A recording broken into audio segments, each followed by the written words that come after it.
Connecticut, precautions are being taken if Ebola shows up here. That's right. Hospitals all across the state now have safety measures in place.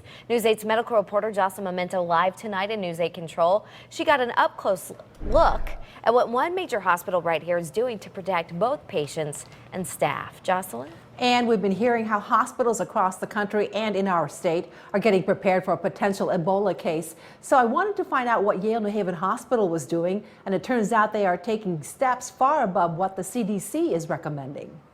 Practice makes perfect. Charge nurse staff will be notified that there's a potential Ebola patient here. There is no Ebola patient here at Yale New Haven Hospital.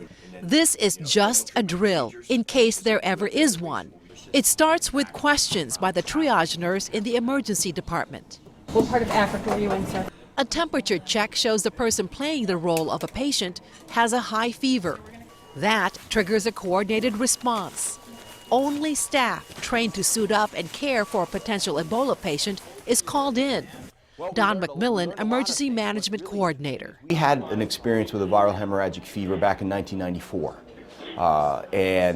So we were probably more prepared to deal with this than most because we had procedures and processes already in place. They start with a buddy system, an extra set of eyes, to ensure the gear is put on and taken off properly. Emergency physician Dr. Jay Bonds. Some of the cases that have tested now positive for Ebola virus have probably come in some lapses in terms of taking off the personal protective equipment.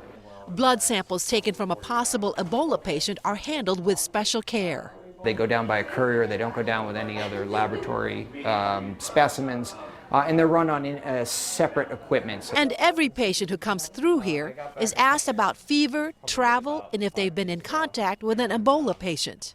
We want to make sure, because just because you have a sprained ankle today doesn't mean you weren't in Liberia 10 days ago and may develop a fever now. Plus, with information still so fluid, patients will initially be treated in negative pressure rooms. We have in our emergency department 4 negative pressure rooms so we can isolate people from airborne precautions. This is in case the virus takes an unexpected turn. We have the resources available, and if it turns out that through normal disease processes that Ebola is spread by airborne, we'll already be ready for it. This dry run preparing for the worst case scenario.